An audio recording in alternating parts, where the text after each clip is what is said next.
Welcome to MBA Pod TV. I'm your host, Amanda Halsey. Today we'll be talking to top admissions experts on the personal essay. They'll provide advice and some insight on how we can best translate our personal history into examples of leadership.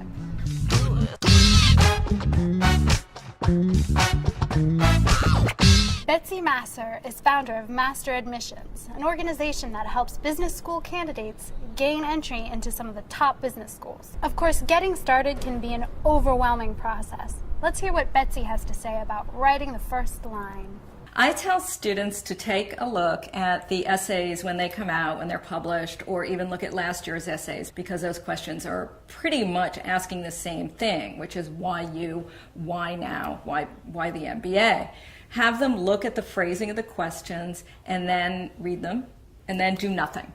Go live the rest of your life for at least a couple of weeks or months. Once you've already read the question, it's in your head. So go off, do other things, and then suddenly you'll find yourself bumping into a situation where you'll go, oh my gosh, that question is relevant to this situation. Kate Casolaro is a communications consultant living in the Bay Area who will begin a full-time MBA program at the University of Michigan's Ross School of Business in the fall. So Kate, what was your first step in writing these essays, and how did you get the ball rolling?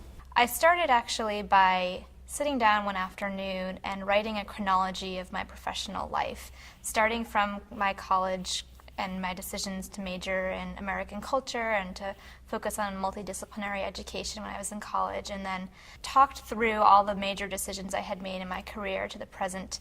And as I did that, stories began to come out, and the document ended up being about 6 pages long in the end, and it turned into a wonderful database for me to tap into, and then I was able to narrow it down and focus in on certain points. Often we hear students complain that they have no idea what in their life history would be meaningful to an admissions committee. What are some ideas that you might have for them? First, when students go back through their history, everything is fair game. They should go back and look at both influences, that is, things that have happened to them that they may not have had a lot of control over, and choices, that is, decisions that they have made along the way that may have turned out to be turning points in their career. One of the mistakes that students make, especially in regard to their professional backgrounds, is they describe them in terms of what they've done. Someone's in a consulting field and they're around the same age, they have a kind of similar education background, then probably what they've done in terms of project work is going to look very similar.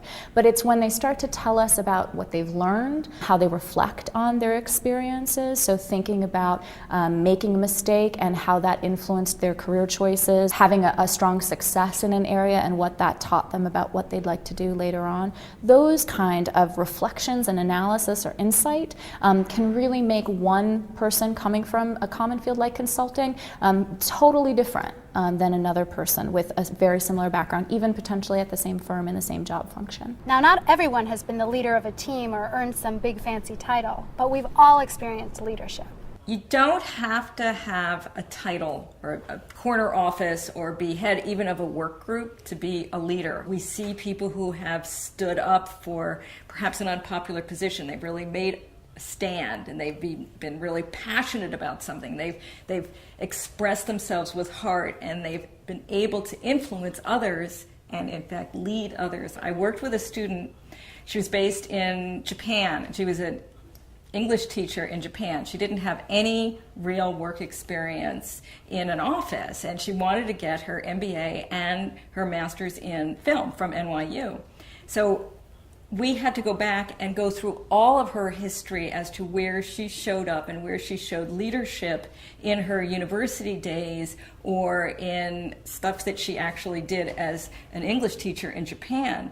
Turns out she got the Japanese government to agree to use videos that she was producing in the schools in Japan. That is changing a government. And she was like, oh, is that a big deal? What about teamwork? Business schools absolutely want to hear how you work in a team, how you work in a group. Once again, you don't have to be the head of the team to influence people. You simply have to be able to participate with passion in order to be able to say what you need to say in the organization. I wanted to make sure I represented myself as a leader. also as a team player, because leadership and teamwork were elements of my career that were very important to me. How did you convey that you're a leader in your essay, and is it something that you carried throughout your whole application? I wanted to make sure that each essay represented a few critical points about who I am as a person and what my kind of personal brand is. I thought about client experiences that I'd had over the years and professional experiences, professional growth moments,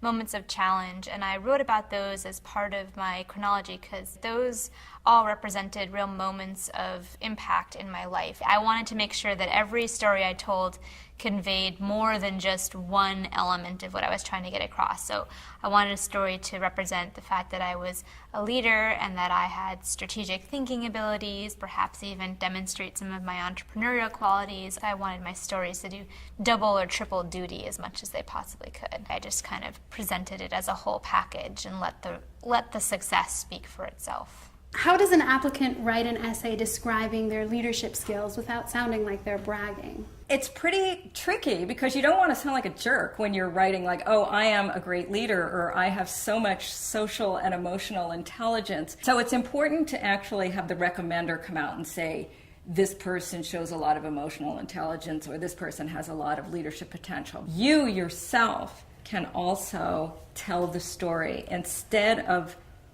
just coming out and saying, I'm a great leader. Tell a story that demonstrates you're a great leader, or tell a story that demonstrates you showed a lot of patience or showed a lot of vision when working in a certain situation. Again, it's important to tell your story within the essays and within the application. We want to see sort of a clarity in the narrative.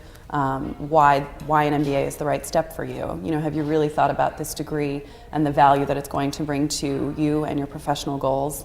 And why is this the next logical step? Picking the right story can be tough.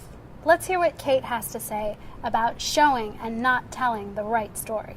I picked stories and occasions throughout my career where my story would illuminate for the admissions committee the fact that I was a leader, I was a strategic thinker without having to say it. So if it was a case of me and my team leading a client to have an article placed in a Wall Street Journal, you know, the end goal, the end result of that achievement spoke for itself in terms of the process that went into it. And I, of course, illuminated that process as well. What kind of person provided the most helpful advice? I had friends and family that were confidants, editors, sounding boards, and I also worked with an admissions consultant who was a wonderful person to help me contextualize the work that I was doing. She helped me in the very beginning stages and the very end stages of my essays to frame sort of the bigger picture ideas that I was talking about, and then when the essays were written, she was one of the final set of eyes on it because she's seen hundreds, if not thousands, throughout her career. Looking back at the schools that you did get into, what do you think worked for the essays that you wrote? I really tried to be conscious of projecting the truth about myself and my experiences. And I had some difficult decisions that I had made in my career. I also had some stories about my personal life that I wanted to share that I thought helped illuminate who I was as a person and helped explain my professional interests and drives. At first, wasn't quite sure if that would be an appropriate forum because there's this sense that you have to always keep your stories, relating to business in some way. They have to be demonstrative of your work experience. But I think that the two essays in the end that I was most proud of were essays where I really showed a little bit of who I was beyond that work or professional experience, and where I also showed a little bit of my vulnerabilities or weaknesses without necessarily being prompted to talk about those, but talking about my evolution and growth as a person and how that had informed my professional decisions that I had made. Just like its applicants, each school has its own personality. Let's hear what Betsy has to say about writing your essay for a particular school. Harvard has some great new questions that tell you something about the personality of the school. In addition to the questions about the 3 most significant accomplishments, now they're asking for 3 most significant setbacks. Those are really good questions to get you to talk about leadership because resiliency is a very important part of how you can demonstrate leadership. At Harvard, I've heard it said that the admissions committee is looking for the Wizard of Oz combination. You have to have brains, you have to have heart, and you have to have courage. If you can put those three together in writing your applications for Harvard Business School, then you will be very competitive there. Stanford is about big dreams. Just look at the cornerstone of their brand new building at the business school that says, dedicated to the things that have not happened yet and the students who are about to dream them up. As someone who's been through the process already, what would you recommend to somebody who's just starting it?